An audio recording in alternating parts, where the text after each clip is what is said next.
Some of our remote viewers have concluded that yes, it's going to happen this time. That we and it will be on the same side of the sun at the same time. And if the remote viewer, and they're getting their information from ETs, from sources within the US government that tell me that yes, they are deeply concerned about it, and they're worried sick about it, and they don't know what to do about it. What could the government or anyone else tell you? What could they say to you? Would they tell you that grab your hat, dig a hole, hang on? He says, oh, it seems to be a rather nice planet, and we know about it, and all we need to do is name it. And then bless his heart, you know, he had never had a heart problem, but within a year he was dead with a heart attack. Incredible race of humans, does have a future. And it is in the stars. Mm-hmm. And we are going out there to reclaim our rightful place. It's kind of amusing considering that the last time we met, I told you it was to be my last interview. And here I am again. And, you know, how can I explain that? We have gotten the most incredible response to your interview. I have to say, it's actually been the most popular of all of our interviews. Well, and I think there's a reason for that. Well, thank you. I think that in many ways you put yourself on the line, and you actually embody the curiosity that was like rampant in all of us. And you did it at a time when, and in the military no less, and you broke rules, and you kind of stuck it out, and you're just, I don't know, a one-man disclosure project as far as I'm concerned. Well, thank you, Carrie. That's very kind of you to say that. But let me explain something. I was a normal human being for a big portion of my life. You know, I was a career military and no-nonsense kind. I wore a crew cut. When I learned what I learned in 1963, 64, 65, it changed my life. It changed my way of thinking, and I became obsessed with what I had learned. And over the years, I've learned so much more. And as I may have mentioned to you earlier, I learned a little bit. I wanted more. You know, talk about an addiction. When you start learning some things about a subject that is so profound, the more I learned, the more I wanted to know, and the more I wanted to know, the more I learned, and the more I learned, the more obsessed I became. And you talk about losing a paradigm. My old paradigm literally crumbled around my knees. You know, the world that I thought I lived in, I learned was not the world that I lived in. And the reality that I looked around and thought I saw was not the reality that exists. Mm-hmm. That much of what we see is an illusion. It's a result of our own illusions. We humans sometimes, rather than face reality, we create a little world of our own. You know, we get up and go to work, we raise the kids, we buy a house, buy a car, take a vacation, go on about our lives, try to save money, put a little in the bank for the kids' college, and live a normal life. And then I learned that there's no such thing as a normal life. That the world that exists is not at all what we think it is. And the more I learned, as I said, my old paradigm crashed around my knees, and I'm sitting here in front of you as a human wreck, you might say, you know, as to what I used to be. Because I lived in a world that was kind of cut and dried. Oh, you know, do this, do that, you pay your bills. It's not that way at all. Well, let's cut to the chase here, because you have come forward, actually you contacted us, I'm going to say, and said you've got something new to say. You've got something new to tell the people. And I know you're going to be speaking at the Bay Area conference, and this is amazing. And let's find out, what is it that's new? What is it you're willing to... You want me to divulge to you my great revelations, which I'm planning to speak about at the conference, right? Absolutely. And you know, this video will not be edited and out there before the conference, so you don't have to worry that we're not going to ruin it for the viewers of the conference. Well, there's lots of little tidbits that are kind of interesting to me. I hope they'll be interesting to the people at San Jose. It's been my experience that the people who attend those conferences are pretty wide open-minded. Mm-hmm. As I jokingly used to say when I speak there, it's like preaching to the choir, you know, because they're a different group of people. Well, I'll give you a tiny tidbit, which I found interesting. As you perhaps have understood, I have been a member of what we used to jokingly call the Old Boys Network. I've been a member of it for over 40 years. And when we created this group, it was made up of military types primarily, all ranks, all services. And we even had a couple of cosmonauts who were connected with this, who were providing information. Well, over the years, the old boys have shared information with each other, because we've had a variety of assignments and jobs in the military. We had a couple of admirals, we had a general, we had 2 cosmonauts, we have innumerable colonels and command sergeant majors and people from all walks everywhere who provided information we used to share with each other. And some of us have been in very sensitive positions and had access to very highly classified material. And we've been very open about sharing that with others, which kind of kept us going for a long, long time. There aren't a hell of a lot of us left. The last time originally there was roughly about 150 members of this group. And today there's probably not more than a dozen left. We lost a good one, you know. Graham Bethune died here about a year ago. And Graham was a retired Navy commander who was a dear man, who had some very sensitive information he used to share with others. But as I point out, we shared among ourselves. And then a few of us who came out blatantly, purposely, and started sharing what we had learned with the public. Frankly, I never thought I was going to get away with it. I thought they were going to stamp on me and, you know, eliminate me or whatever. There was even rumors, for God's sake, that they were going to call me back to active duty and court-martial me. You know, well, I'm going to be 80 at my next birthday, so I don't think they want to call me back to active duty. You know, I could have an accident, but I think why I'm getting away with what I'm getting away with, so to speak, where I'm releasing bits and pieces of this cover-up, is that there's somebody back there somewhere who wants me to do what I'm doing, or I would not have been able to do this. But let me give you a tiny tidbit of bits and pieces that come from the Old Boys Network. There is an organization called the National Reconnaissance Office. You've probably heard of them. Absolutely. A very super secret group. I mean, super secret group among super secret groups. God, we've got so damn many groups now. As I used to jokingly say, when poor old Ike left office, he tried to tell us about the military-industrial complex. Well, it's a triad now. It's not just the military and industry. It's the national security agencies as well. So if he could see it today, he'd be shocked even more. Of course, I'm sure he's alive and well somewhere, so he's probably looking down, chuckling. But we are a triad now. The super secret agencies with the military and the industry. It's all like this. But anyhow, there are people who I think want this out. We've known for years that among the in crowd, whoever the hell they are. And no one really has ever been able to put our finger on it. We've been able to grab a couple of them from the old Magi group, the wise men they called themselves. The Magi, you've heard them referred to as Majestic 12. Well, they're a lot more than 12 now.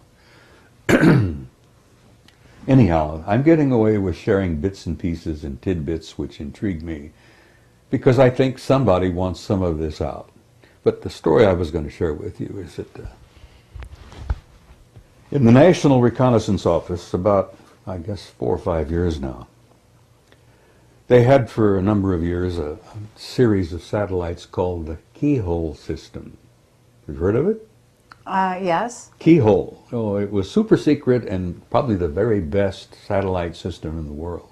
Mm-hmm. Well, they probably made it even better now. They could supposedly read a postage stamp from space. Well, there were some intriguing questions being raised by a number of people about what was known as the Ararat anomaly. Are you familiar with the Ararat anomaly? Mount Ararat, Noah's Ark. Okay. And so the guys in the NRO took their keyhole system and focused on the Ararat anomaly, which is, you know, a puzzle. Well, when the word got out, when the pictures finally were downloaded, and they computerized and enhanced them and cleaned them up, and they pushed them on the wall, or they broadcast them on the wall there at NRO, the remarks went something like this, and these are actual quotes. Jesus Christ, it's a goddamn boat. Christ, it's a big boat.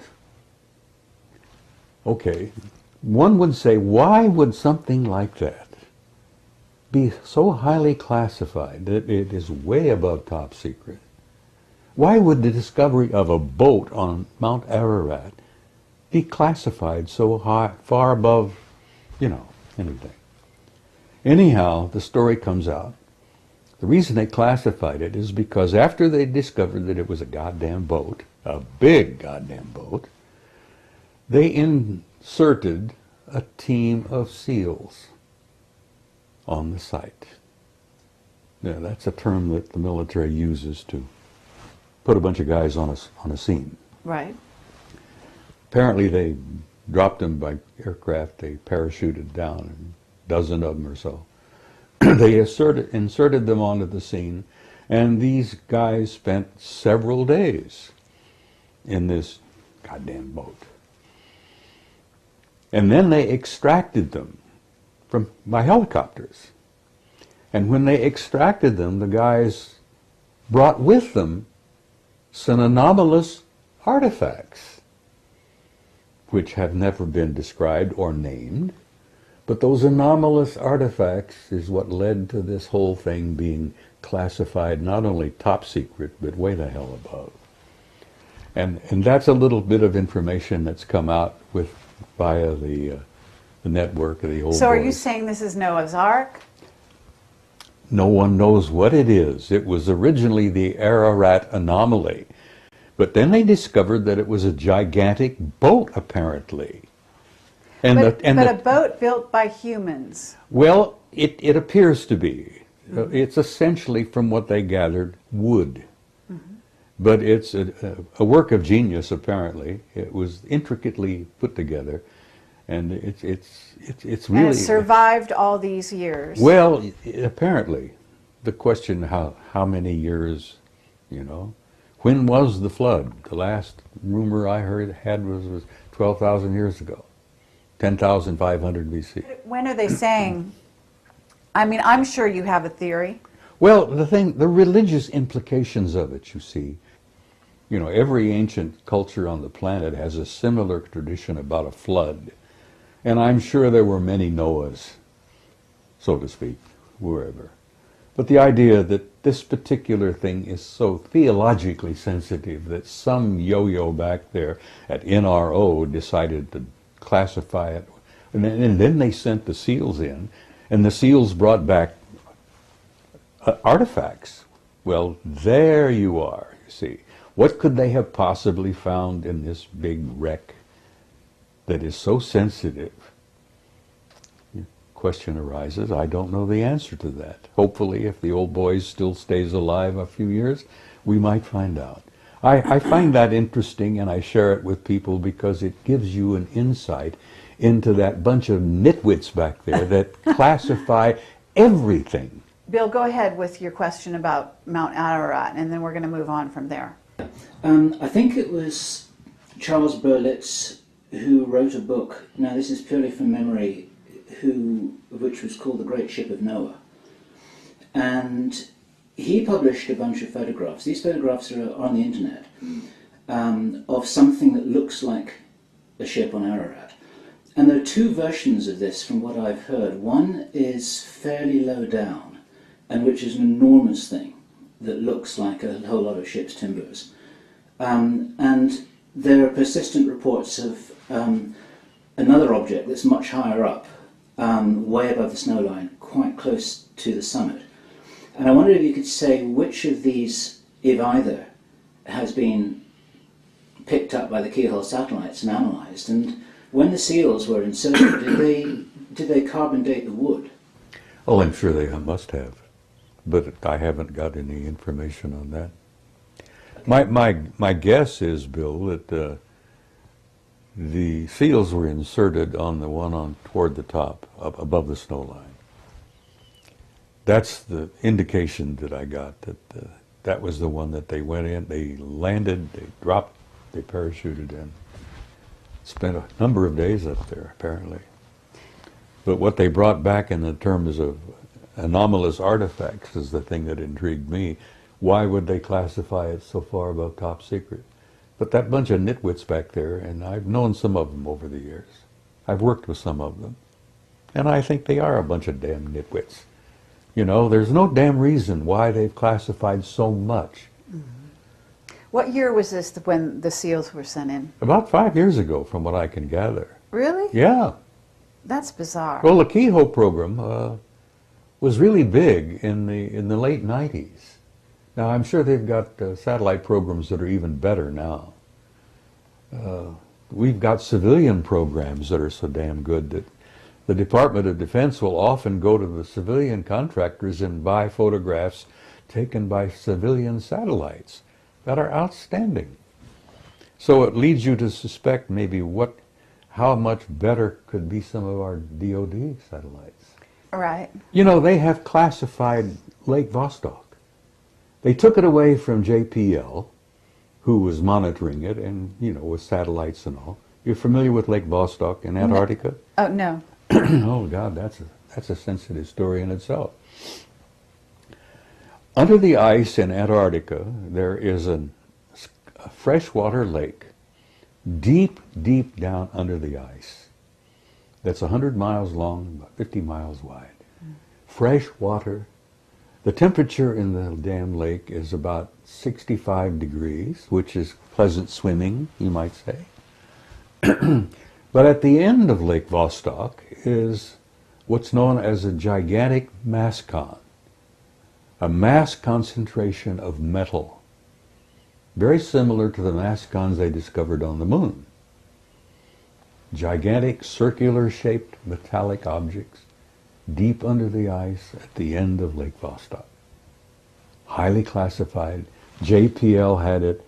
National Security Agency took it away from JPL. It's one of the most sensitive things in the world now as to what is the anomaly at the end of the lake, the mass concentration that is so easily picked up by satellites. Another top secret, you know? Mm-hmm. The common folk, you're not supposed to know that. Right. Why? Well, you can't handle it, you see. The implications of it are just too vast. Well, tell me this. Do the Chinese know it? Oh, I'm sure they do. As you may know, the Chinese now have gone into space in a big way. It never gets into the newspaper, but the last I heard, the Chinese have a satellite orbiting the moon. taking lots of pictures.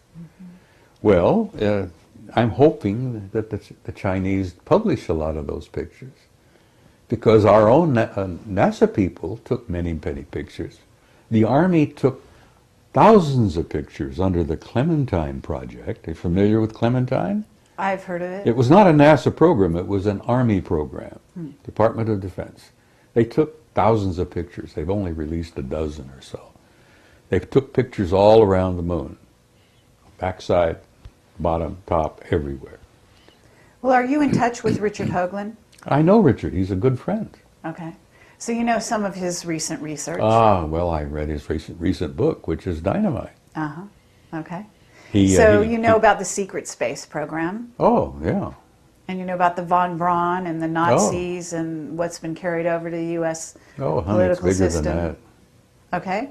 Well, much bigger. But when I raised up Richard Hoagland's information and the stuff that he's bringing forward about von Braun, the Nazis, you know, paperclip, and you're saying it's much beyond that. So It is. where are we going with Well, that? our original space program was all a product of the Nazi Party. Without von Braun and his crew and the paperclip program, I don't think we would have gotten to the moon when we did. Or we certainly wouldn't have beaten the Russians. Because the Russians grabbed their crowd. They also went into Germany and grabbed a bunch of scientists. And then the Russians have a tremendous scientific program of their own. You know, they didn't need Nazi scientists. They would have eventually done it on their own anyhow. But one of the biggest secrets of all is the secret space program, the fact that NASA is, it's like Blue Book used to be. I think it's a public relations front. Right. Yeah. Blue Book never handled the real good stuff. And everybody knew that, except the common folk out there, who were diddled regularly and never told the truth about anything. But the big secret seems to have been for so long is, why are we keeping classified the enormous facilities on the moon? And they're not ours. Whose are they? Well, that's a good question. I can tell you flatly who they are. Okay. You familiar with the term Anunnaki? Absolutely. All right, well, you really have to understand Zecharia Sitchin's work to really grasp where we stand today in relationship with this group of intelligences, and I'm not speaking of one, there are several. The last I heard, there were 4 different groups we were relating with. The Anunnaki are one, and there are others. Okay, this is very interesting. Can you describe the Anunnaki that first of all, have you had exposure to them face to face? Me? Yeah. Yes, I've met some face to face. Okay. Now, whether they were the Anunnaki, I don't know. Okay, well... The ones I've run face to face were typically human. Typically human. I mean, they could put on a suit, tie, a dress, blue jeans, T-shirt, Okay. walk in our midst, and you would never know. And they weren't 9 feet tall or higher? No, the ones I've met and the ones I've seen aboard the ships are not that big at all. They're just like us. Uh-huh. So we're dealing with 4 different groups that I've concluded, my own personal view.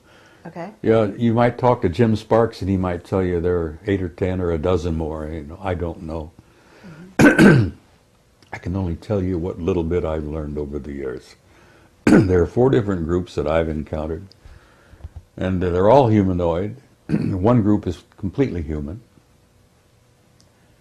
And not all of the Anunnaki are 9 feet tall.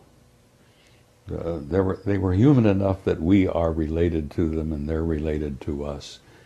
And that lovely little story in chapter 6 of Genesis is quite true.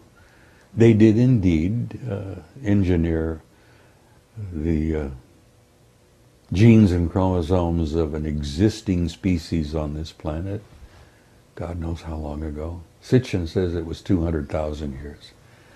The information I have learned indicates that one of the major tweaking took place about 60,000 years ago. That Homo sapiens sapiens was tweaked and genetically manipulated even more. So we're coming along slowly. Okay, so what 4 races? Let's name them, in your opinion. Well, there are the humans. Okay. Some people call them the Nordics. Then you have guys that are very pale and very tall and very broad, which some people refer to as the big whites. Okay. And then you have the little guys. The Greys, and then the Anunnaki. So those are the 4 you're familiar with. And not all of the Greys are an evolved species. Some of them appear to be what they used to use. They were an artificial life form. Androids. Yeah, they were humanoid androids, but they were constructed. They're laboratory products. And they often wondered why, in cases of crashes, where there were survivors, that some of them didn't come back and try to retrieve. And the story that came out among the military for many years was that they wrote them off. They went back and made more. Now there are some people who say, well, they don't have a soul. Well, I run into human beings that I began to wonder whether they had a soul. But Okay, there are 2 types of Greys from what I've learned. There are the little guys who would appear to be laboratory products. And then there are the 6-foot Greys, whose eyes are more round. And they're not really gray, they're just sort of a chalky off-white color. And they seem to be an evolved race all of their own. And I think those are the ones that probably ran into Betty Hill and Barney at the incident many years ago. Have you heard about Dan Burish talking about the Orions that are sitting in ships along with the military, actually watching the planet right now? I've heard bits and pieces of that. I don't know too much about Dan's story. He's come up with a great many things. Okay, but this is just new information that he's actually come forward with. Well, and they're watching the planet to see what happens and whether or not we have a catastrophe of any kind, and whether they might have to step in. We have photographs, and many of them I'm going to share and show. I have slides, photographs of gigantic objects. I'm talking about humongous objects in space. And many of them are in satellites around their orbit around the planet. Many of them are in orbits around the moon, around Mars. I have a couple of pictures that I'm going to share that I got from a Soviet cosmonaut on what happened with the Phobos thing. The Russians, their famous Phobos rocket system that they sent up there some years back, which got knocked out of orbit by an anomalous object that came up from the surface. But it had taken a number of outstanding photographs before it was damaged and crashed. Okay, you called it an anomalous, object that came up from the surface, meaning the surface of the Mars. moon?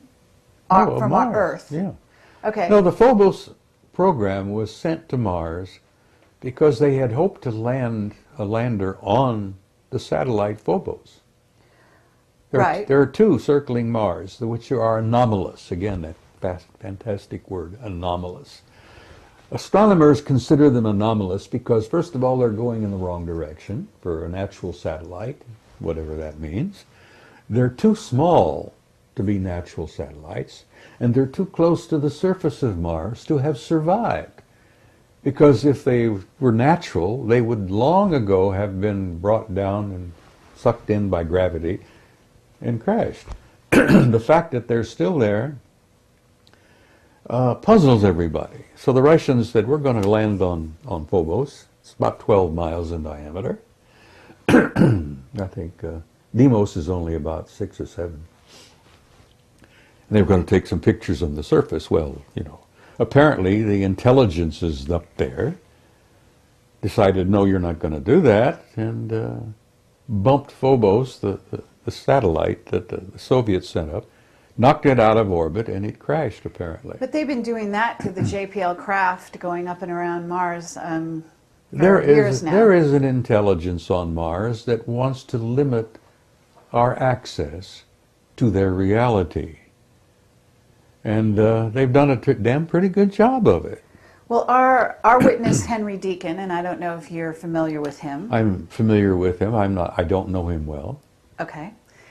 He has said that the Anunnaki are on Mars in They bases. are. I agree with that. So are they the ones shooting down those objects, you know, the various probably. craft from JPL and so on? Look, Zechariah has said, and I know this old man, I respect him tremendously. He says they never left. They withdrew overtly from their activities on the planet with us, but their activities have continued covertly, both on Earth, the Moon, and Mars. And from the knowledge I have and the limited amount of information I've been able to get, that the primary focus, the primary intelligence behind all of this are the Anunnaki, the same group that genetically engineered us so many thousands of years ago. Okay, but you've got Enki and Enlil, right? And these are warring brothers, and one is working for the positive side of humanity. Well, and you the had other... this dysfunctional family. They even went to war with each other. And man was in the middle, as he always has been. You know, we were a product of their engineering. They engineered us as a slave species. They engineered us to work for them. But aren't they still at war? Apparently there is still, and some of our remote viewers, and I know a few of them, I've done a little of it myself. And believe me, it works. Mm-hmm. I've been accused of being guilty of front-loading, so to speak, because when I want to look at something, I know what I want to look at. The military originally trained their guys to not know what they were looking for, and then they would download, you know, compare and such. Right. But when I want to look at something, I know exactly what I want to look at. One of the greatest, of course, is Ingo Swann. Oh, absolutely. A tremendous guy. What an intellect that guy Oh, is. incredible. We're dying to interview him. Do you know him? Well, he and I have corresponded. I wrote a nice article about him one time, years ago. Uh-huh. And he wrote me a letter and thanked me for it and told me he appreciated Lovely. it a lot. Yes. But he is a rare man. He's a rare intellect. Yes. Not only is he probably the best remote viewer we've ever had, perhaps other than Pat Price, Right. that Ingo's come up with stuff on the moon. That you have to read his book, Actually, I have. Penetration. Yes. It's dynamite. And it's hard to get a hold of. I Yeah, understand. it should be reissued because it'd sell like hotcakes. Absolutely. I spoke about it on Coast to Coast a couple of times with Art Bell, and apparently it became so damn hot that you can't find a copy anymore. $200 or $300 each if you can find one. Yeah. Well, I have. I don't know if I still have it, but I had one. Yeah. Well, hold on to it. It's gold. Uh-huh. But Ingo is gold himself. Okay, but let's kind of like move back to the question, because I want to get sort of drill down to this answer. So they're still at war. They still have a difference of opinion about us. Now, whether Enlil and Enki, he goes by two names, Okay. whether they still are alive or not, Right. with the genetic geniuses that they have been, that they are, they can genetically manipulate, they ingeniously genetically manipulated their own chromosomes, DNA, till they literally have become practically immortal.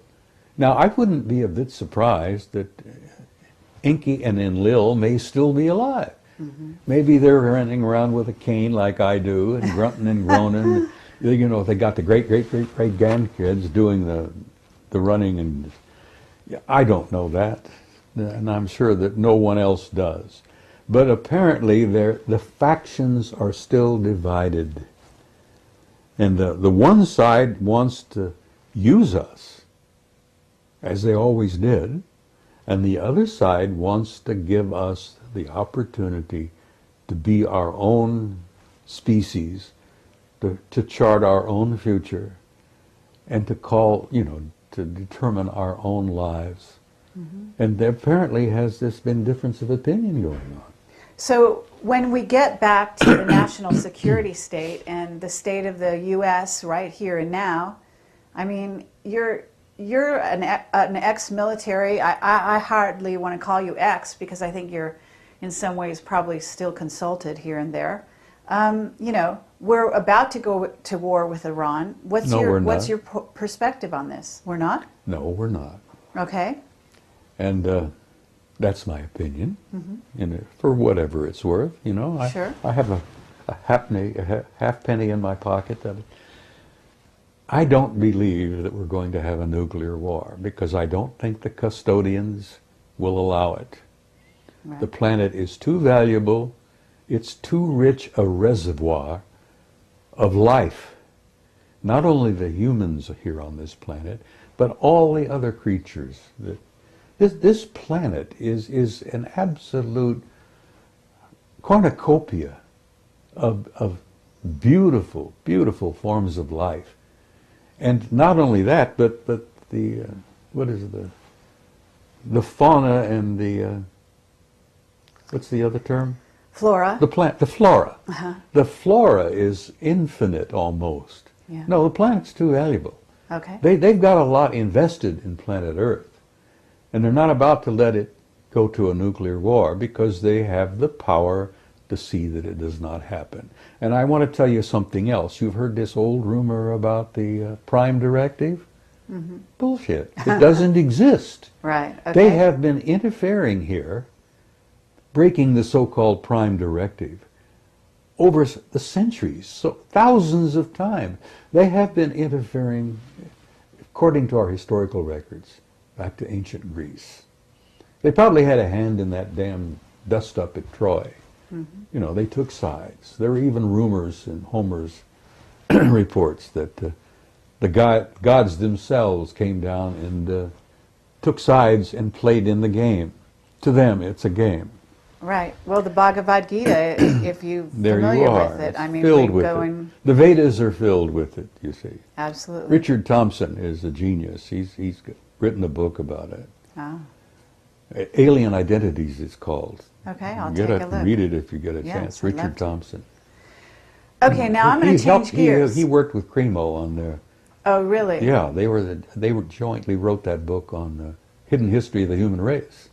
Oh, okay. Cremo and Thompson wrote that. Well, Richard wrote a book of his own called Alien Identities, and it's filled with Vedic facts, which you would enjoy. Yes. But the history's pretty clear.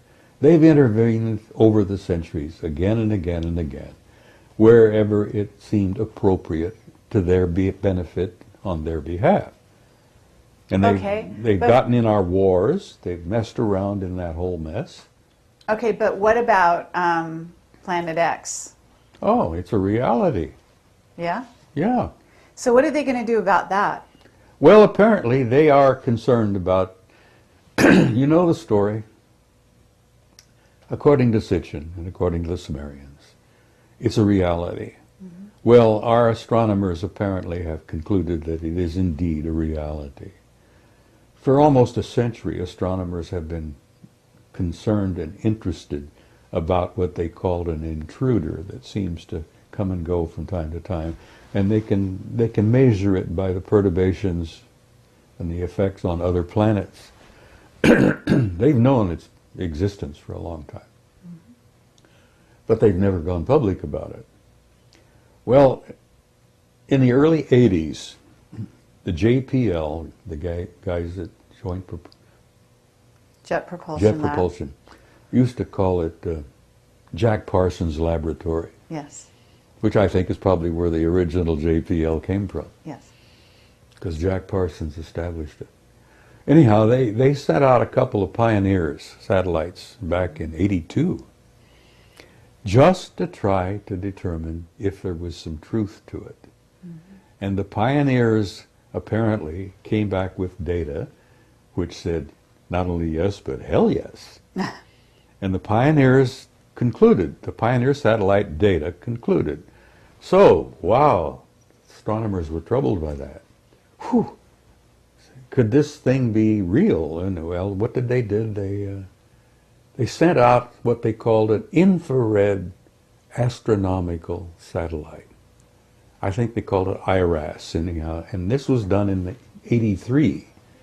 They sent the IRAS out, taking infrared pictures all around the ecliptic, above and below. And apparently IRAS got 2 giant positive responses that yes, the 12th planet, the 10th planet, however you want to call it, yes, it's real. And that's when the lid slammed down. So it's out there, it's on its way back in, right? According to the Sumerians in Sitchin, apparently it is. And if you're a student of history, as one of my majors, its last pass was 1600 BC. The Sumerians and Sitchin and all of those say it has an orbit of 3,600 years. Mm-hmm. So as like many of us, I count on my fingers and toes and figure out, well, 1600 BC, it has an orbit of 3,600 years. Wow, it's due. Well, apparently it is. So now, why are they keeping this a secret? Because you're an expert on secrets. Listen, every time Nibiru would make a pass, it was not always devastating. It would depend on whether the planet Earth and Nibiru were on the same side of the sun at the same time. Mm-hmm. And if we were on the same side of the sun at the same time, all hell would break loose on planet Earth. Well, apparently the last pass triggered the explosion of Santorini, Thera, the volcano in the Mediterranean and the Aegean Sea, blew its top, brought to a close the great Minoan civilization. Among other things, it affected Egypt. It's all in the records, apparently. There are even historians and theologians who say that Santorini's explosion is exactly what you're reading about when the plagues and all hit Egypt that allowed Moses to get the Israelites out.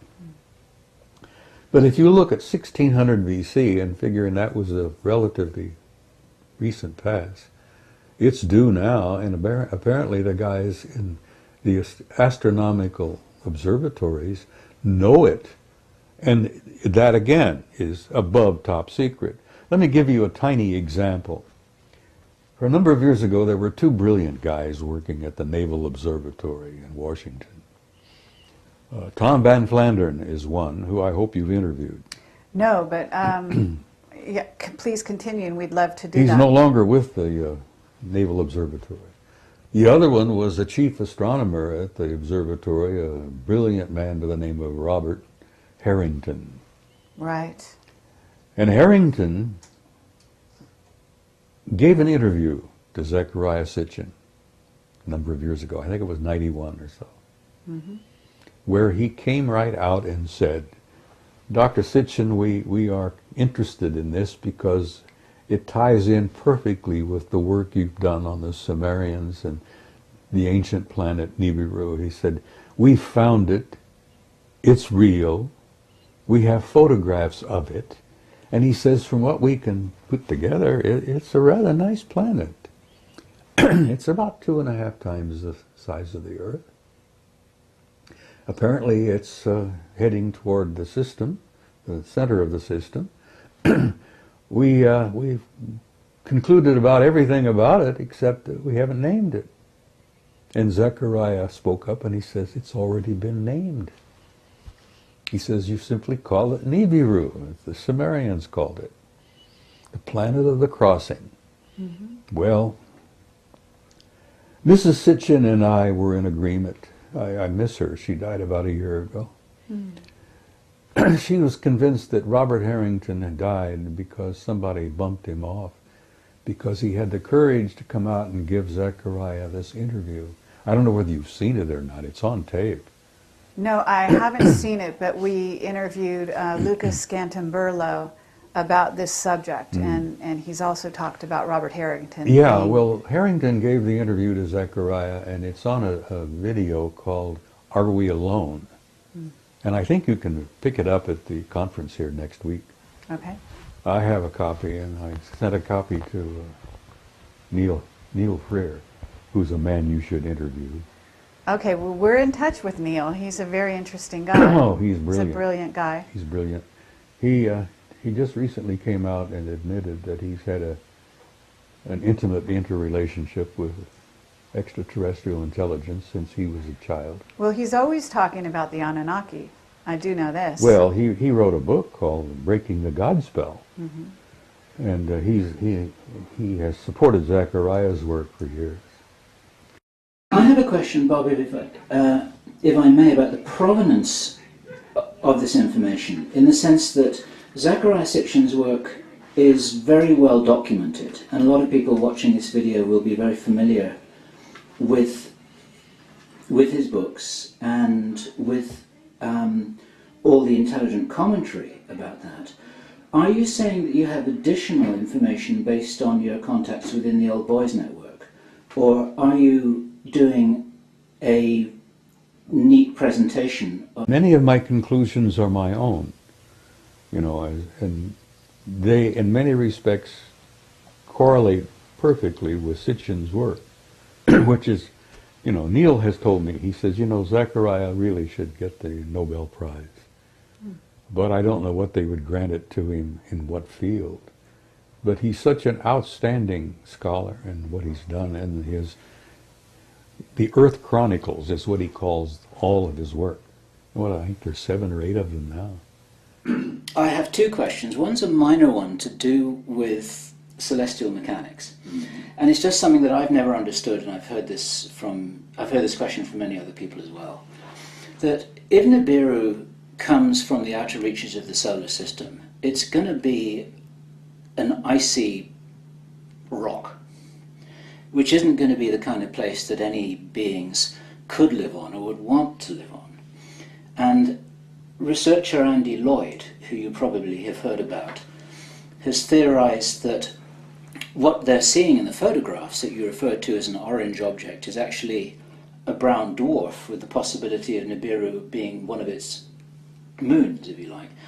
And there's a lot of debate about how to apply what Sitchin seems to have been saying to the real practicalities of life on an icy rock out in the orbit of Pluto. And I wondered if you knew or had anything to say about that.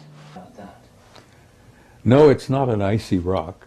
And yes, when it makes its long journey out and back, it gets so far away from the sun that the sun is probably no more than a little tiny prick of light, a little tiny pinpoint. And if you would think that it would be naturally icy cold. No, apparently the planet, like many planets in the system here, generate its own heat. It has in its core a generating heat system very much like our own. We have a system within the core of this planet that has been described as a thermonuclear reaction, very similar to the sun. Now, most of the life and all of the bounty and all of the beauty of life on this planet comes from our going around this beautiful sun. But I don't think Nibiru is an icy rock. No, I think, first of all, that it probably generates enough of its own heat, and I think they probably did indeed create for themselves, with the advanced technology that they have, a kind of a Dyson sphere. Are you familiar with that? Mm-hmm. You know what? Brilliant British astronomer, I think, Freeman Dyson, said some years ago that an incredibly advanced technology will have the ability to enclose its planet and retain not only its heat, but its atmosphere. And I suspect that the Anunnaki have done that to Nibiru, and they probably did it, good enough, hundreds of thousands, maybe a million years ago. So the planet, I think the color from it, the dull red golden color is a result of that envelope of gold shell that they've created. They've created for themselves a Dyson sphere around their planet. And I suspect that any advanced technology will ultimately do the same, simply because it makes sense. It's a practical thing. But if they had that degree of engineering capability, why wouldn't they just live on Mars instead of hurtling through the solar system? Well, they weren't the original occupants of Mars. Okay. They used Mars as a way station, and they've reactivated it, and I agree with Zechariah on that they've reactivated their way system, their way station there. They used to drop off on Mars on their way here. So they were never, I don't think, original inhabitants of Mars. There are a few remnants of original inhabitants on Mars. There's even some indications, which I've been looking into, and I've gotten some data, that we're playing host to a bunch of Martians here on this planet. I'm talking about the original species. Do you know anything about the original Martian species? Or have you... Other than the only thing, I've talked to a couple of remote viewers who've apparently been able to come face to face with them, so to speak, and they ended up looking a lot like American Indians. Okay. And I may have met a Martian, but I've known so many strange people in my life. And sure, I mean, I understand this well enough to know not to laugh at a comment like that, that's for sure. So, that, believe it or not, was meant to be a minor question. I have a more major one, something that I thought you might want to talk about, or maybe I had misunderstood you a little earlier on, I think, in a conversation that Kerry had reported with you.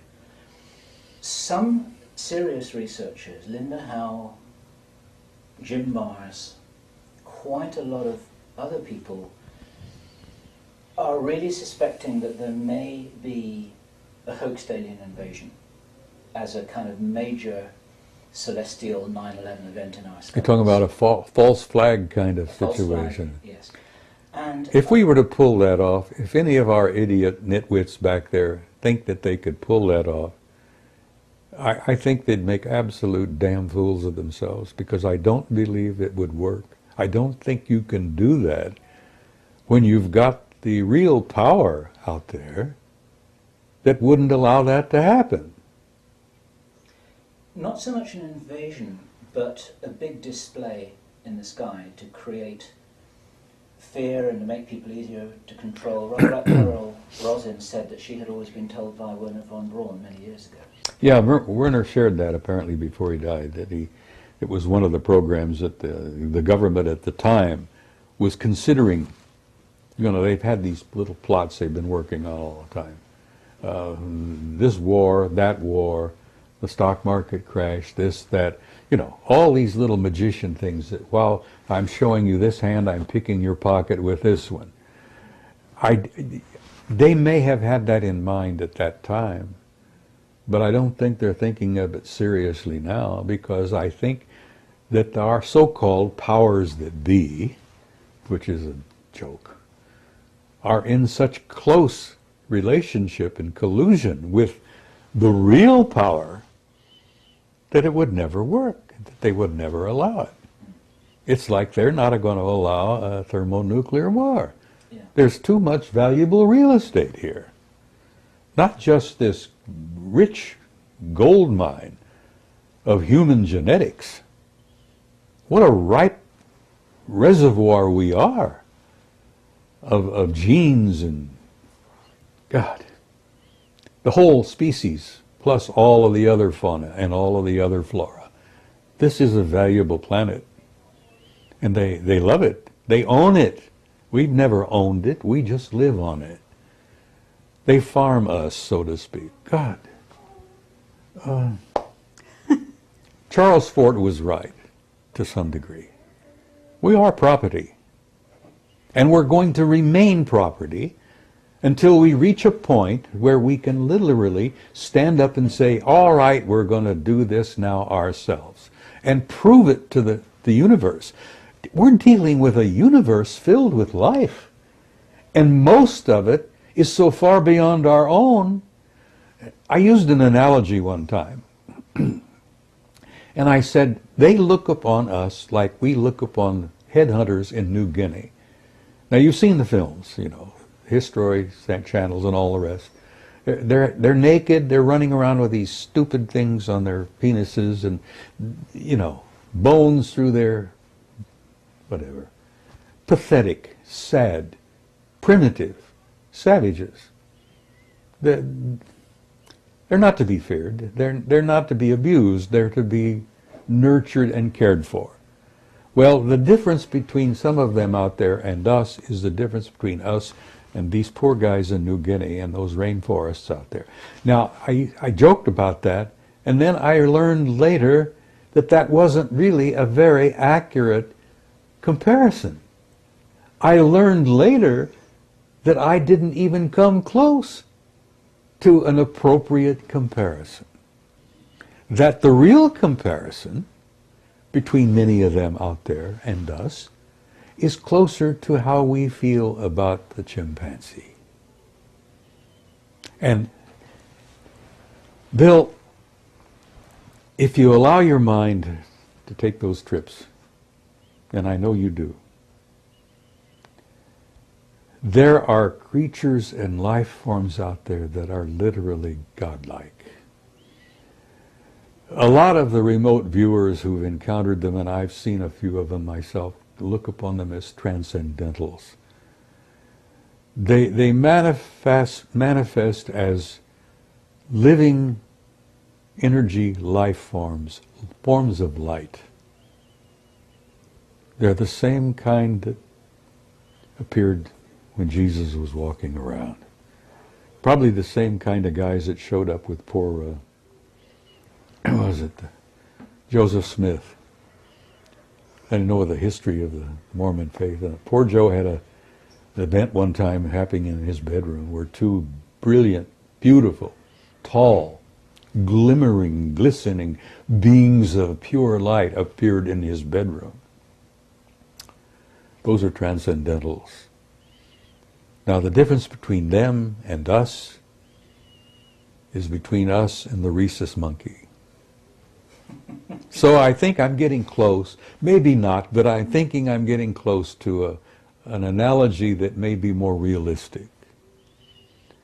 You know, I have nothing but hope because I'm an immortal being. I'm an infinite life form. If you could see me the way I really am, Bill, it wouldn't be in this pathetic body with the... It's only our bodies we're describing, not Oh, us. that's right. You know, this is just a shell. I've had it for 79 years. I've used it badly, and I've abused it over the years, and I'm beginning to pay the lessons, or the prices for that. But if you can see me as I can see you, and we are shimmering beings of light. Yeah. Absolutely. Totally. Well, okay, I have a question for you because he's got a book out called End of Days. Yes. And in that book, he actually talks about Nibiru and the return, but he doesn't say that it's actually going to happen now. He says he thinks it's about 2060. That was his estimate. Okay, and so where does this information that you have and 2012, how do we put this all together? Because I'm going to say something about what you're telling us, because it's clear that you're something of an intelligence analyst yourself. You certainly have an incredible background. You can cross-correlate and so on. But you also have some insider contacts, and you also have contact with Anunnaki, as you said, all right? So where are you getting your information, and are they saying anything specific about what's happening 2012? Because I'm not so sure about Zachariah's conclusion. That's 2060, but apparently it could be before that. The Department of Defense is quite concerned about it, that there are entire sections of the Defense Department that are working on that subject particularly. The big question is, are we and it going to be on the same side of the sun at the same time? And some of our remote viewers have concluded that yes, it's going to happen this time. That we and it will be on the same side of the sun at the same time. And if the remote viewer, and they're getting their information from ETs, and much of my information from this same source. And yes, we're in for some bad times. And we're talking about while we're still here on the planet, because I don't know that we'd be alive during 2016. Well, I don't know whether I'll still be here or not. You know, I'll be 80 in March, and you know, I've got a ticket out of here. Right. I've got it stamped. I've got it paid. But I'm 9 years beyond my warranty as it is. No, but I think you're going to live quite a while. So we've got this interesting thing going on, and we have a huge crackdown on anything to do with Planet X. It's been made the laughing stock. It's an amazing thing. Oh, the ridicule is. I mean, I think it supersedes even the ET ridicule. Oh, it does. It does. I think it's been so strong, and it actually has come, I would say, from the Vatican. Mm-hmm. So what are they so afraid of, number one? And number two, have you heard the theory that basically what has to happen is a protective shield is going to be put around the Earth such that this time it's actually not going to have the impact that it has in the past? I've heard that rumor in passing. And the technology exists to do that. Mm-hmm. What I have a suspicion is that much of what will transpire will be allowed to transpire. The Earth is not going to be destroyed, and the human race is not going to come to an end. But it is going to be a difficult period of time when it begins, and let me tell you, it has already begun. The reaction from the sun is a clear response to the presence of this other body. Now, this other body has already been photographed by telescopes in southern Chile and in New Zealand.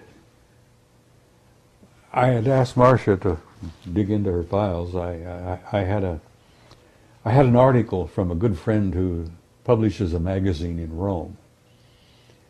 And Adriano, I don't know whether you know about Adriano Forgione, brilliant young man.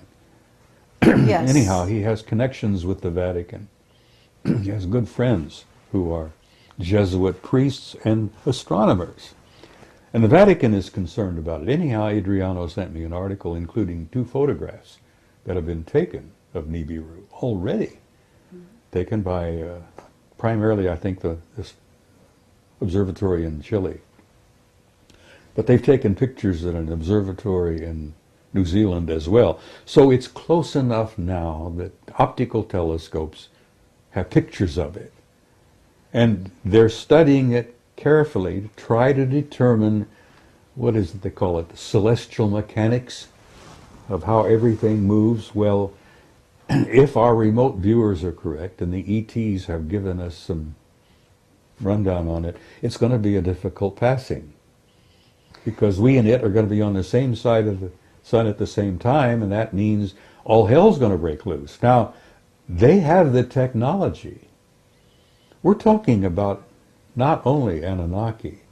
There are intelligences out there that began 1 billion years ago, then they have technology that puts them in a category of what Kaku would call a Type 3 civilization. Mm-hmm. So that a Type 3 civilization has the technology to mitigate the passing of Nibiru. Now, whether they do that, as you say, put a protective shield around it, Nibiru has done that for itself. They have a protective shield around their planet, which is why in the photographs it comes out as kind of reddish gold. And apparently that's why they came here for the gold in the first place, because they were losing their atmosphere, and they needed to seed gold particles in their atmosphere to keep the atmosphere from, they go on a long trip out there. Okay, but the Anunnaki are here, you're saying, and yet the Anunnaki are supposedly on Nibiru as well, or what are you thinking, or what's your sources telling you about this? The civilization, the Anunnaki civilization, is on the planet. But the Anunnaki are on this planet as well, all over the damn place, under the sea, at facilities that we know about, inside Mount Hayes in Alaska, inside Mount Perdido in the Pyrenees.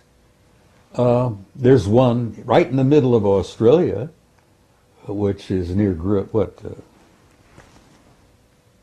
Alice Springs. And what's the facility out there? Pine Gap. Pine Gap, yes, thank you, my friend. Pine Gap. And that happens to be the R&R facility, according to the remote viewers. What's R&R? I'm sorry. Rest and relaxation. It's what we used to call it in the military. The R&R facility for who? What, the Anunnaki? For the ET Really? and the Anunnakis, yes. Pine Gap. And they're dealing with human beings. They need rest and relaxation. But anyhow, the rumor is that Pine Gap is primarily an R&R facility. Have you been there? I've been to Australia. I haven't been to Pine Gap, no. Would you lie to me? Sometimes, maybe, but not right now, no. Okay. No, I haven't been to Pine Gap. A lot of my work has been a result of analyzing and sifting and evaluating the work of others. That's what an intelligence analyst does. Takes data from a variety of sources, but I have some information that I have been provided from sources within the U.S. government that tell me that yes, they are deeply concerned about it, and they're worried sick about it, and they don't know what to do about it, because we don't have the power to do a damn thing about it. Is the estimated date, as best you are given to understand by your sources, in the next few years, rather than Sitchin's estimate of 2060? Well, let me tell you something about, you're talking about 2012? I'm talking, well, there are some serious Planet X researchers who say that we'll see the thing next year, and the thing's going to start. I think you may see it next year, but I don't think you're going to have the hell breaking loose until maybe about 2020. You're going to have a build-up of factors. It's not going to happen all of a sudden, just like that. You're not going to go out the front door and all hell's breaking loose. You're going to see a series of events taking place involving our geologic structures. You're going to have increased volcanic activity. You're going to have increased sunspot activity. We're at a low right now. Mm-hmm. But you're going to see tremendous sunspot activity. You're going to see tremendous geologic activity. The ring of fire will probably erupt. Now, these are all going to be clues that all hell is coming, You're going to have storms. The cyclones have been getting worse, and the hurricanes have been getting worse. You're going to be having hurricanes showing up in places that they really haven't troubled us for a long, long time. So you're going to have a build-up, not slowly, but a consistent build-up of geological and weather and sunspot activities. And you're probably going to, the estimate that I've heard from people who have studied it is about 2020. Okay, but we have heard that Sitchin, as well-meaning as he may be, is working for the government. And my understanding would be is that they don't want this information out. So they're doing everything in their power to make sure that it's ridiculed, as we've observed. Carrie, what could the government or anyone else tell you? What could they say to you? Would they tell you that grab your hat, dig a hole, hang on? Would anything they say? Is that what the underground bases is all about? Well, I have always had the conviction, and I've put this together over the years, that the so-called elite, the creme de la creme, when they're self-designated, you know, they have been preparing for chaos for years. It initially was initiated by the thermonuclear threat with the Soviets. Underground, fallout shelters where we could go. We have our own air conditioning. We can have our own food supplies and our own water supplies. That was a program that began that I worked very closely with when I was with FEMA over the years. I've been in underground facilities you wouldn't believe. Mm-hmm. And there are facilities everywhere that are not known. I mean, there's a big facility right under Fort Huachuca here in Arizona. I mean, a massive one. Never come out. I'm telling it now, but, there's a deep, massive underground facility under Fort Huachuca. They're all over the place. And I went to a Department of Energy school at Camp Mercury in Nevada. That was the first time I visited Site 51. I may have shared that with you. Mm-hmm. Anyhow, I went to school in 79. Department of Energy school on radioactive emergency disaster response, anyhow. So you went into the underground base at 51? No, I talked to the guys who built some of them. I also took a bus ride over the pass from Camp Mercury, which is the atomic test facility there. I went into Site 51, Groom Lake, from the rear. And it was no big thing, just a tremendous facility there. Most of it was underground. And the hangars... So, okay, first they reacted to the Soviet threat and all that, and the nuclear It'll build war. up slowly, and it's already subtly begun. And they don't want to talk about it. No one wants to share it. I mean, look, for God's sake, the lid they've kept on the reality of ET activity on the moon and Mars. Mm-hmm. Oh, with the ridicule factor and the lid coming down, and I think Mendelberg did lose his life because he said too much.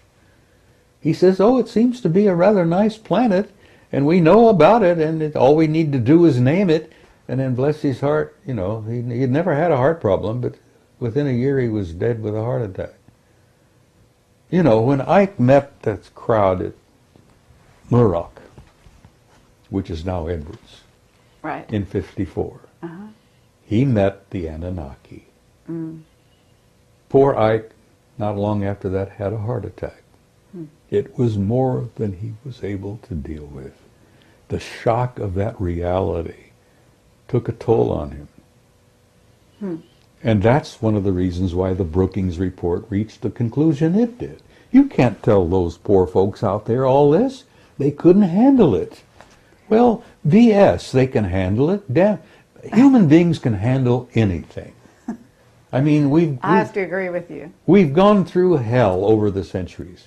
If we could handle Attila the Hun and Adolf Hitler, we can handle anything.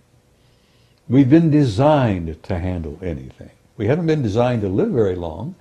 But then again, there's another story there. Right. Where did you think that this tremendous outpouring of knowledge on the double helix, our RNA, our DNA, and all of that has been coming forth? Is there some connection with the fact that maybe we now have a relationship with the guys who originally designed us in the first place? Sure. Of course we have. We're now in the process of redesigning and engineering our own DNA. And we're being told how, we're being shown how. And thank God they're sharing it with us now, because the first time poor old Adama and Ewa wanted the knowledge, they threw him out of the garden, as it were, And that's another thing I want to talk about briefly in passing, is that there's no such thing as original sin. And that's a crock of manure that's been forced down your throats for thousands of years. There's no such thing as original sin. The human race never fell. It was pushed. And this species that you and I are a part of, this beautiful, wonderful, hopefully incredible race of humans, does have a future. And it is in the stars. And we are going out there to reclaim our rightful place, where we should have been in the first place. Okay, and this gets into the secret space program and terraforming, because there is some terraforming going on, preparing for what might happen if Nibiru comes through and if the Earth is in such a state. We're talking about terraforming Mars, maybe beyond. Have you heard things about this? Yes, terraforming is a fine art. It's been going on for millions of years. The Earth itself was terraformed. Right. You know, it was prepared. The garden was prepared for life. And then life was introduced and has been nurtured since, from the very beginning. Terraforming is a fine art, and some of those guys out there who've been around a billion years are pretty good at it. So, you see, I don't know whether they're planning to re-terraform us after Nibiru passes, or are they going to try to help alleviate the damage in the meantime? I would suspect that the latter. Maybe they are planning, through their engineering genius, and my God, the fact is that, you know, they've got artificially constructed objects in space in the rings of Saturn that are over 2,000 miles long. Spaceships, 2,000 miles long. I have pictures. I'll share next week. Okay, what about John Walson? You know, are you familiar with his pictures of the craft around the sun? I've heard of it, but I haven't seen them. Just wondering. We've got objects. I have photographs taken by Apollo 13 of alien ships 5 miles long, and I'm showing those over in San Jose. Wonderful. Now, those were taken by our own astronauts. Now, you get the guys on Apollo 13, and they're all, from what I understand, all 3 still alive.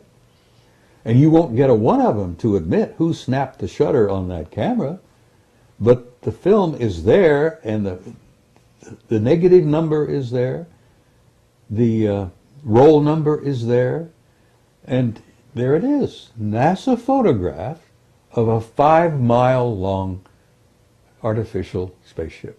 Now, and that's small.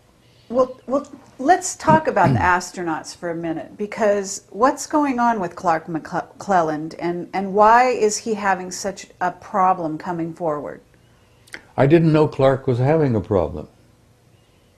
He has a book that he's trying to write. He's penniless. He's had a terrible time. They don't want him to talk. No, they probably don't. Okay. And have you talked to the astronauts? What about Edgar Mitchell? Have you talked to Edgar Mitchell? I talked before he died with Gordon Cooper. I was on the phone a few times with Cooper. He even sent me a photograph of himself. I admired him because he was one of the mavericks who had the courage to come out and say what he had seen. I've known Ed Mitchell for some years. Every time I get a chance to see him, I chat with him, and I consider him a delightful man. He's very warm and terribly bright. Are they mind controlled? To some degree. Have their minds been wiped? Cooper never was. Okay. They never got to Gordon. And I don't think they got to Neil Armstrong either. But all of the rest of them, to some level, have been kind of, well, what's the word I'm looking for here?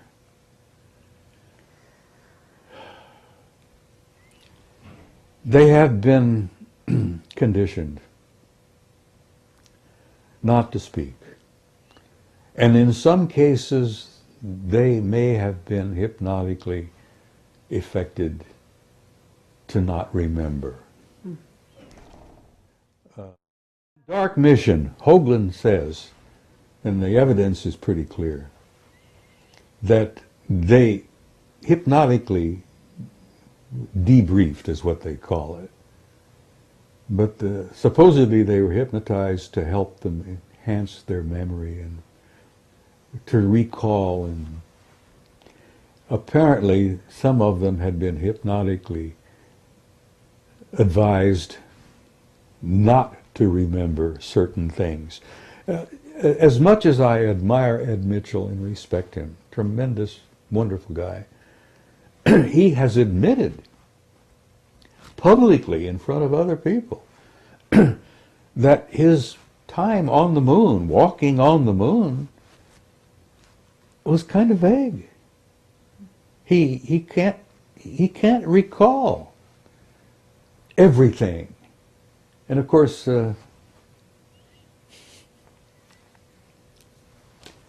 that's sad. I don't think they ever got to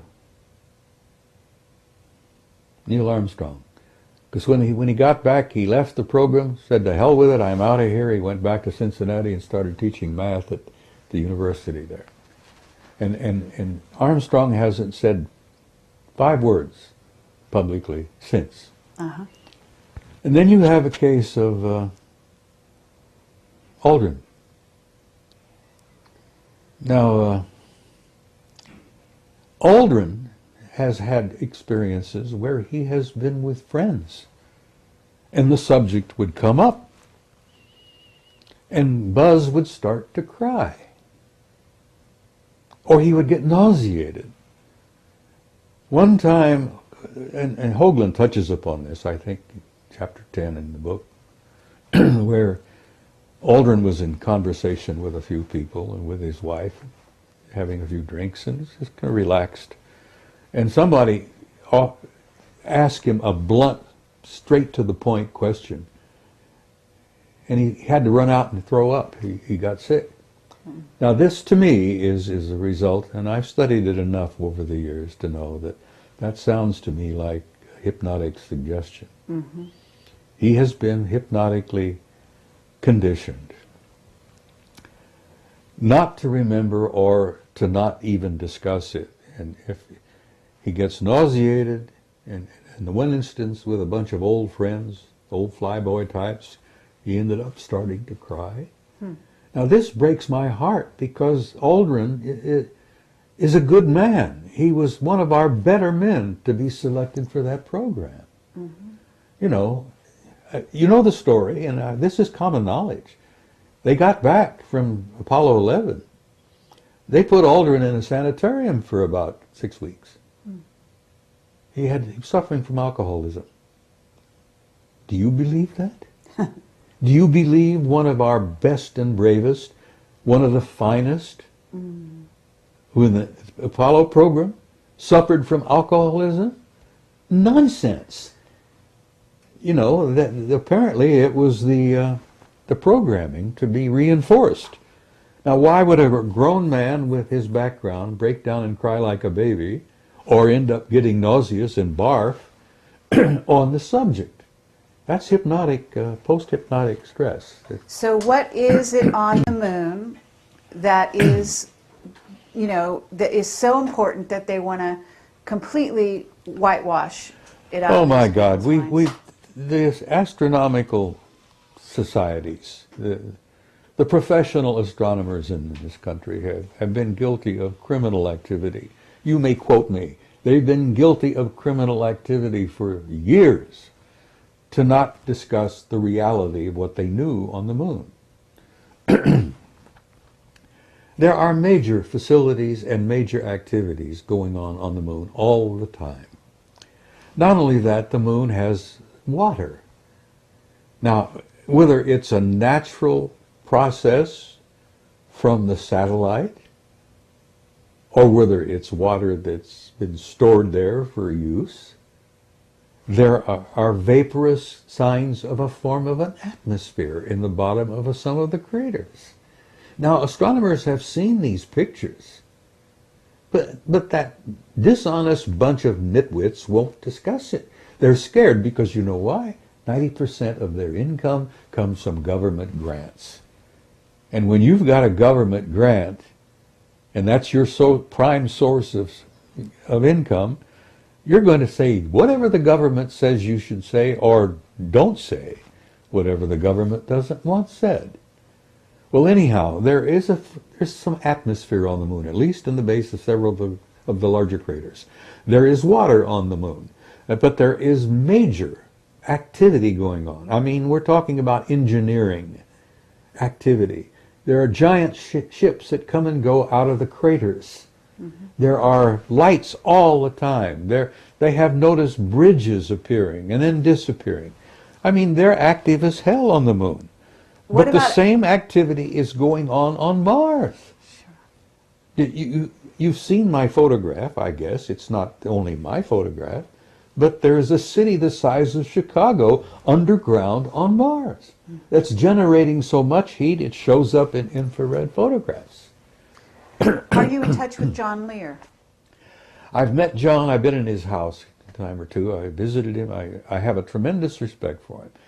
The reason I like John is he's been nailed, as I have, as a damn fool maverick, you know? I mean, this is his pet, project. The establishment has tried to ridicule John Lear, and you can't ridicule John Lear because he's got sources similar to some of my own that are beyond question. He's getting people inside, feeding him information almost on a regular basis. I get mine in bits and pieces when I go to conferences and when I meet people, but John gets it direct.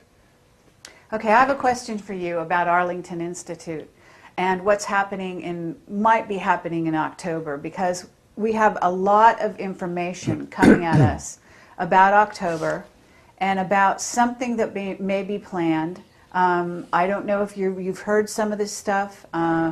We have our top secret witnesses are coming at us saying, that the economy is being engineered to crash here in the U.S. Oh, this whole thing has been engineered. All right. It's been diddled. This is a joke.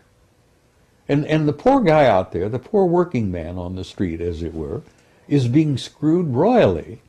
But, this whole thing,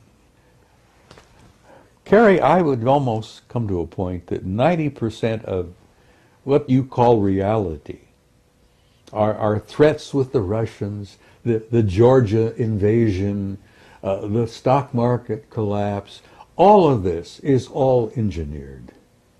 So tell us about it. So tell us about Georgia, because, to get back to, I know the guy who's head of, or was head of, the Arlington Institute. They are sending out a newsletter inviting people to tell them what dreams and visions they're having about October, because October has become such a hot month in tracking. There's something called Half Past Human. Have you heard of them? In passing, just they're doing, they do language. They track with web bots all over the internet, basically tracking where a language is going. They've been doing it since '98 with computers and so on, and they were able to chart, like before 9/11, this huge raise in consciousness, that some event was imminent. What they're getting for October is the same thing, only something even more long range in its effect. Well, I have a tremendous respect for John Peterson. He's brilliant. All right. I've known him so for some years. Arlington Institute is suddenly asking for people's dreams and visions about October, why are they doing it? Marcia is more in touch with John now than I am. He's a computer person, I understand. I won't touch the damn thing because, as I told you earlier, I enjoy my privacy. And if you're on the World Wide Web, you don't have any privacy. Okay, so anyhow, I agree with you there. So, but you know him, and here I'm just basically, you're saying this thing is engineered. So what happened in Georgia? What do you know about it? Oh, it was all engineered. Okay, so the Russians, were tipped off? The president of Georgia did what he did just to lure the Russians in. Right. And he went in. The Russians could not have ignored him, for God's sake. He invaded one of their little, So what's the purpose behind it, though? We know what happened, but why? I think, what could the purpose be other than to detract people's attention from this over here to this over here? Okay, and while our economy was falling around your knees, we're all paying attention to the Russians invading poor little Georgia. Okay. Well, the Russians didn't invade poor little Georgia. They went out and whacked the president of Georgia's little pee-pee, as it were, stopped that, and they pulled back, you know. Right. That was, you know how the magician works? He gets you in front of his, you know, he's Very got, good, and yes. he's doing this with this hand while he's picking your pocket with this one. That's right. And that's what the government is doing. And when I say government, it's not the government you think you got. Mm-hmm. It's not the, you know, God, that's all a facade in itself. Mm-hmm. The government we've got is probably being totally run by the Anunnaki. Because there is a power beyond power that's pulling the strings. Right. They call them the Illuminati, but there are guys above the Illuminati that are really in power. Okay, but we're told the Vatican is behind a lot of it, and that, in other words, the Vatican is behind what's going on in the U.S., that there's a plan, and you've got the Anunnaki. This is not a positive plan, okay, to take down the U.S. Well, they think it is. Do you think it is? Their ultimate idea is, yes, a positive idea. Okay, what is it? A one-world government. Oh, right. Of Absolutely. course that's what they want. Right. And they're going to have it eventually. Absolutely. Now, you can have a positive one. But the growing government, pains, right? the growing pains that we go through before we get there, it's going to be pretty horrendous. Not only are we going to have to put up with this crap with it, Nibiru, which is a real thing, but this growing process that we're going through to end up eventually with a one-world government is going to be painful as hell. And there's going to be a lot of blood on the streets before it's over with. Sadly enough, that's in my opinion a fact, and that's being manipulated from a very high level. Okay, but we have white hats in the U.S. government that are actually trying to prevent this, are they not? We have some good men and good women who are well aware of what's taking place and what's transpiring, and they're trying to modify, ameliorate, is that the right word? To make this growth pain as painless as possible. They're trying to not have as much blood as it might take. Growth from adolescence as a species and as a society is somewhat like the painful growth of an adolescent kid, 13 years old, who's trying to grow up. Do you remember when you went through that? It was Sure. not fun time. Absolutely. So, okay, but let's get down to the nuts and bolts. The stock market is crashing. You need to invest in gold and silver The if you want stock to stay market alive. was rotten to its core. Absolutely. But are you telling people to leave, to go to South America? What's your advice? I'm telling people that you're in for some difficult times. And I say this in my presentations. I jokingly look at them and say, you're all doomed. There's not a one of you that's going to be around 100 years from now. You're doomed. So to hell with it. Enjoy the ride. No, I tell people who are interested in listening for whatever it is I have to say, that you're in for some difficult times. It's going to happen. There is no way to avoid it. We cannot go on as we were, because some of our systems were rotten to the core, and our banking system, the insurance programs, all of that, stock market, Wall Street, those guys were absolutely rotten. The housing industry? The housing industry, that was bound to fail. You talk about a bubble, it was bound to fail. It had to fail. Well, I'm glad it failed. Hope to hell that they learned something from it. Now, Okay, but are we talking about martial law in the United States? I mean, what are we talking here? you're talking about a time when you may have martial law. It's only one step away. You know that the authority has been given to the president to declare it. Right. Congress gave that authority to the president years ago. I've even lost track of how long it's been. But anyhow, all the president has to do, whoever he may be, and that doesn't matter much anymore either, because one nitwit is very much like the other. You have a national emergency, and it's declared. Right. Boom. Martial law. You declare a national emergency, which has not been declared yet, Right. but we're right on the edge of it, Right. and you're going to have martial law. Okay, and but you're we gonna- don't have an election, right? Well, you're thinking about an October surprise. I have no idea. I'm asking you. Well, I don't know about that. I'm not sure it'll happen in October. I suspect it may occur within the next year. But I don't know. I haven't had any dreams. My dreams have been pretty fascinating recently, but none of them have been terribly troubling. And I know this is all happening. It's going to take place. It's inevitable. It's been orchestrated. The Illuminati do exist. They are in power. They've been in power for years. They've been demonstrating that power ever since 1913, when they created the hell is it, this banking system? The Federal Reserve. Federal Reserve, yeah, which is a private corporation. We lost most of it in 47. I don't know whether you were aware of that, but that was a big year. National security became everything. It became the member of the triad. 47, we declared, we made the National Security Agency. We formed a pact with the Brits, the Australians, the Canadians, and New Zealanders. The UKUSA Pact, which most people don't even know exists. The UKUSA crowd, all of us, Britain, US, Canada, New Zealand, Australia, are all like this. Whoever's in the White House and who's ever at Buckingham Palace, it don't matter. All right. The power behind the scenes has been running this damn thing since 1947. And Ike saw it, scared the hell out of him.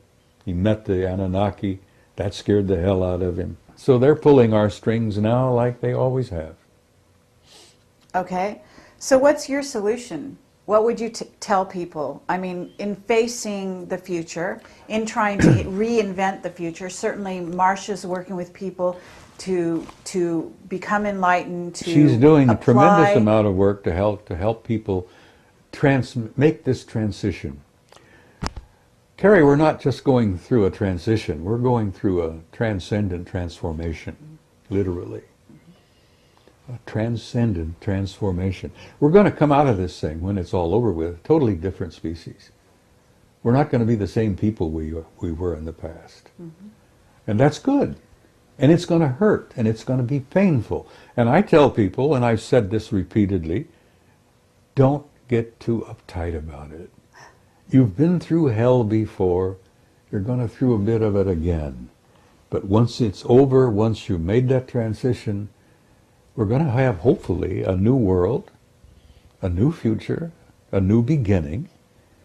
And I think that's the end of the great year that we're going through. We're going through the end of a 26,000-year cycle. And I tell you, 2012 don't matter. First of all, Christ was born 7 years before. And this is a fact. And if you don't believe me, get Sir Lawrence Gardner, who's probably one of the best historians we've got working today. Lawrence Gardner's got the facts. Jesus was born in 7 BC on the 1st of March. Now, if you want to count from his birth, like we supposedly have been doing, add 7 years to 2008. You end up with 2015. That's pretty close to what 20... so you're saying we're actually in the year 2015 now? No, we're in the year 2015 right now. Right. So Yes. that means that Nibiru, when you say it's coming in 2020, is actually due in about 5 years. Probably. So we're looking at 2013 by our calendar. Well, no later than 2017. I'll throw 2017 out. Okay. And you can take that to the bank. 2017. Now, Okay. that, that'll give or take a year or two, because the celestial mechanics, they haven't really worked it all out yet. We've got computers you wouldn't believe, but they're still trying to feed in some of the data. So is one of the remote viewers, you're in touch with Ingo Swann? I haven't been in touch with Ingo for some time, but Carrie, I've been doing some remote viewing. Right. I've even had a couple of out-of-body experiences. Mm-hmm. I've been doing a lot of meditating. When you step into that world, there is no time. Mm-hmm. And you can talk to anybody, everywhere, all at once. Mm-hmm. And now, that sounds silly to anyone who doesn't understand what I'm trying to say. Mm-hmm. When you step into that realm of timelessness, and you remote view, and you step out of your body, and you go into altered states, and you meditate, you're in a timeless, infinite reality that people communicate. You'd be shocked and amazed at the wealth of information that's out there just to tap into. The old ones used to talk about the Akashic record. Mm-hmm. It's real. It's real. And it isn't just about the past, because, Carrie, there is no past. Nor is there a future. There's only an eternal now. And a physicist sitting here in this room would say balderdash, because they wouldn't grasp for a minute what I'm trying to talk about. But old Ingo would. Yeah, absolutely. Well, I've been some of those places myself that you're talking about. I knew it, you see. And so I have to say you're absolutely right. And it's incredible pleasure for us to hear this from yourself. And I would like to, at this time, just open the floor and say, is there anything that we haven't covered here that you would like to talk about? And then, of course, we would also like to invite Bill to ask you some questions. We've danced around on a whole bunch of things for the last hour. I enjoy it. I enjoy chatting with you two guys. You're pleasant people. As I say, I'm an old codger, and you plug me in and turn me loose. There's no telling where I may end up. I've been around, as I say, 79 years this trip. I've made a dozen or two previous trips, which amazingly I remember quite a bit about. When you start going into that timeless realm, you step into that infinite, which we're all part of. Memories of other lives come flooding into you sometimes. Mm-hmm. Oh God, the things I've seen, the things I've done, the places I've been, this life are kind of shocking. The things I've done, the places I've been, and the lives I've lived before are beyond belief. I'm not boasting. This is not a boast. Mm-hmm. But I'm an old soul. I've been around on this planet a long time. And I amazingly remember it. Some of the memories I would rather not remember, because they're painful. Mm-hmm. Hell, I have memories of Sumer. I knew the Anunnaki back then. Worked with them. I was one of their products. I know them now. And I don't have any fear. And in bringing this to a close, I would like to say to whoever is watching, get rid of the fear. You have nothing to fear. You are an immortal, timeless being who has an infinite future. in a glorious universe that's so filled with beauty and life that we on this little tiny planet couldn't begin to grasp. But I say to people, don't be afraid, for God's sake. Gather around you those you love. Spread that love around. And go into tomorrow with courage. Because you've been through a hell of a lot worse before. So be hopeful, love one another, and have courage. And that's really all I have to say. Well, thank you, Bob Dean. It's really an honor and a pleasure. Thank you, Carrie Cassidy. I enjoyed every minute of it. I'm 79 years old. What do you mean, hold that thought?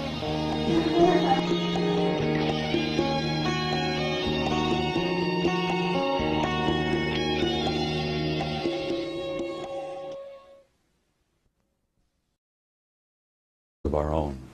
You know, we get up and go to work, we raise the kids, we buy a house, buy a car, take a vacation, go on about our lives, try to save money, put a little in the bank for the kids' college, and live a normal life. And then I learned that there's no such thing as a normal life. That the world that exists is not at all what we think it is. And the more I learned, as I said, my old paradigm crashed around my knees, and I'm sitting here in front of you as a human wreck, you might say, you know, as to what I used to be. Because I lived in a world that was kind of cut and dried. Oh, you know, do this, do that, pay your bills. It's not that way at all. Well, let's cut to the chase here, because you have come forward, actually you contacted us, I'm going to say, and said, you've got something new to say. You've got something new to tell the people. And I know you're going to be speaking at the Bay Area conference, and this is amazing. And let's find out, what is it that's new? What is it you're willing to... You want me to divulge to you my great revelations, which I'm planning to speak about at the conference, right? Absolutely. And you know, this video will not be edited and out there before the conference, so you don't have to worry that we're not gonna ruin it for the viewers of the conference. Well, there's lots of little tidbits that are kind of interesting to me. I hope they'll be interesting to the people at San Jose. It's been my experience that the people who attend those conferences are pretty wide open-minded. Mm-hmm. As I jokingly used to say, when I speak there, it's like preaching to the choir, you know, because they're a different group of people. Well, I'll give you a tiny tidbit. Thank you. I think that in many ways you put yourself on the line, and you actually embody the curiosity that was like rampant in all of us. And you did it at a time when, and in the military no less, and you broke rules, and you kind of stuck it out, and you're just, I don't know, a one-man disclosure project as far as I'm concerned. Well, thank you, Carrie. That's very kind of you to say that. But let me explain something. I was a normal human being for a big portion of my life. You know, I was a career military and no-nonsense kind. I wore a crew cut.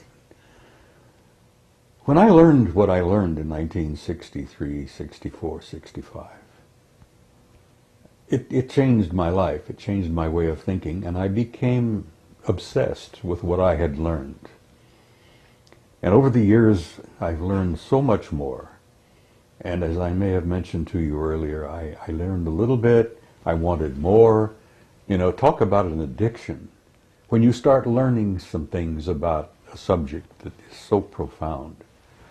The more I learned, the more I wanted to know, and the more I wanted to know, the more I learned, and the more I learned, the more obsessed I became. And you talk about losing a paradigm. My old paradigm literally crumbled around my knees. You know, the world that I thought I lived in, I learned was not the world that I lived in. And the reality that I looked around and thought I saw was not the reality that exists. Mm-hmm. That much of what we see is an illusion. It's a result of our own illusions. We humans sometimes, rather than face reality, we create a little world. Court-martial me. Well, I'm going to be 80 at my next birthday, so I don't think they want to call me back to active duty. I could have an accident, but I think why I'm getting away with what I'm getting away with, so to speak, where I'm releasing bits and pieces of this cover-up, is that there's somebody back there somewhere who wants me to do what I'm doing, or I would not have been able to do this. But let me give you a tiny tidbit of bits and pieces that come from the Old Boys Network. There is an organization called the National Reconnaissance Office. You've probably heard of them. Absolutely. A very super secret group. A super secret group among super secret groups. God, we've got so damn many groups now. As I used to jokingly say, when poor old Ike left office, he tried to tell us about the military-industrial complex. Well, it's a triad now. It's not just the military and industry. Mm-hmm. It's the national security agencies as well. Mm-hmm. So if he could see it today, he'd be shocked even more. Of course, I'm sure he's alive and well somewhere, so he's probably looking down, chuckling. But we are a triad now. The super secret agencies with the military and the industry. It's all like this. Mm-hmm. But anyhow, there are people who I think want this out. We've known for years that among the in crowd, whoever the hell they are, and no one really has ever been able to put our finger on it. We've been able to grab a couple of them from the old Magi group, the wise men they called themselves. The Magi, you've heard them referred to as Majestic 12. Well, they're a lot more than 12 now. Anyhow, I'm getting away with sharing bits and pieces and tidbits which intrigue me because I think somebody wants some.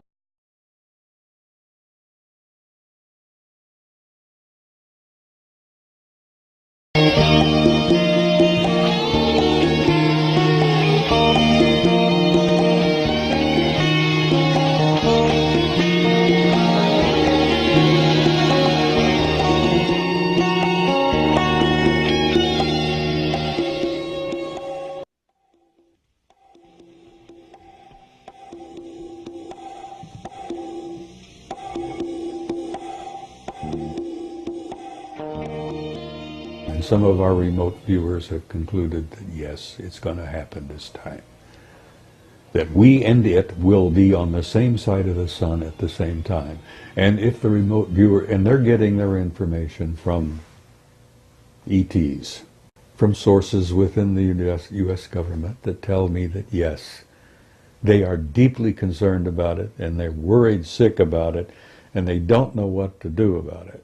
What could the government or anyone else tell you? What could they say to you?